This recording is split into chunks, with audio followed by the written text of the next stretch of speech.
బోనాల కార్యక్రమం మరి గాడాల గంగాలమ్మ తల్లి గుడి దగ్గర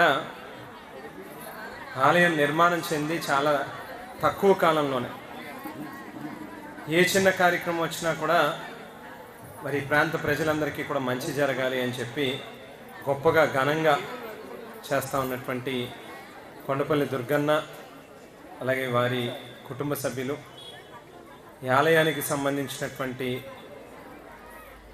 మెంబర్స్ అందరినీ కూడా పేరు పేరున అభినందిస్తూ మరి అమ్మవారి యొక్క ఆశీస్సులు దీవెనలు అందరికీ కూడా చక్కగా ఉండాలని ఇంత పెద్ద ఎత్తున మహిళలందరూ కూడా కదిలి వచ్చి అమ్మవారి యొక్క ఈ కార్యక్రమంలో భాగస్వాములు అవుతూ ఉన్నందుకు అమ్మవారి యొక్క దీవెనలు అందరికీ కూడా మెండుగా ఉండాలి అని చెప్పి మనస్ఫూర్తిగా కోరుకుంటూ ఈ కార్యక్రమం గురించి అయితే మా అమ్మాయి ఇటువంటి పెట్టగలుగుతూ ఉంటుంది, కొంచెం ఆవిడైతేనే ఇటువంటి వివరంగా చెప్పగలుగుతుంది కాబట్టి దాంట్లోంచి లోతుగా ఎక్కువ వివరంగా నేను వెళ్ళదలుచుకోలేదు. కానీ బహుశా ఏదైనా దుర్గన్న విజయవాడ కనకదుర్గమ్మ అమ్మవారికి పోటీగా ఏమైనా చేస్తాడేమో ఈ టెంపుల్ మొత్తం మీద మెల్లమెల్లగా ఏదో కార్యక్రమం పెడుతూ మరి అమ్మవారి యొక్క ఆశీస్సులతో అందరికీ మంచి జరగాలని, ఈ ప్రాంతంలో ఉన్నటువంటి రైతాంగం అందరికీ కూడా మంచి పంటలు పండి మంచి దిగుబడులు రావాలని, విద్యార్థులందరూ మంచి చదువులు చదువుకోవాలని, వ్యాపారవేత్తలకి అందరికీ మంచి లాభాలు కలగాలని మనస్ఫూర్తిగా అందరినీ కూడా కోరుకుంటూ దేవుణ్ణి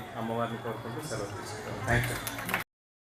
ఈరోజు ఆషాఢ మాసం లాస్ట్ వారం సందర్భంగా శుక్రవారం అమ్మవారికి ఎంతో ఇష్టమైన రోజు కాబట్టి ఈరోజు మరి రాష్ట్రంలో ఉన్నటువంటి రైతులు కానీ ప్రజలందరూ కూడా సుఖ సంతోషాలతో ఉండాలని ఈ యొక్క గంగాలమ్మ తల్లి గాడాల గ్రామంలో వెలిచినటువంటి శ్రీ శ్రీ శ్రీ శ్రీ గంగాలమ్మ తల్లి ఆలయం వద్ద అంగరంగ వైభవంగా బోనాల పండుగ, అదేవిధంగా 700 మంది మహిళలకి ఒడిబియ్య కార్యక్రమం పెట్టి మరి ఈ యొక్క ఒడిబియ్యం ఎవరైతే తీసుకుంటారో వారి యొక్క కుటుంబంలో మరి సుఖ సంతోషంతో ఆయు ఆరోగ్యాలతో ఆ కుటుంబం నెరవేరుస్తుంది.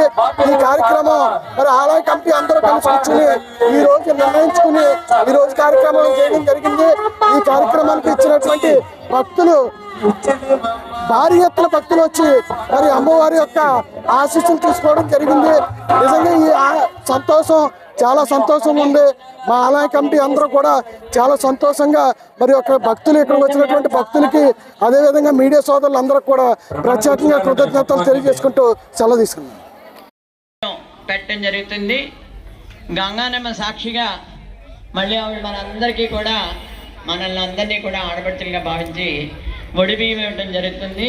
వచ్చిన వారు ఎవరు కూడా ఒడిబియ్యం తీసుకోకుండా వెళ్ళొద్దు. ఇక్కడ ఇంకా కొన్ని కార్యక్రమాలు కూడా ఉన్నాయి.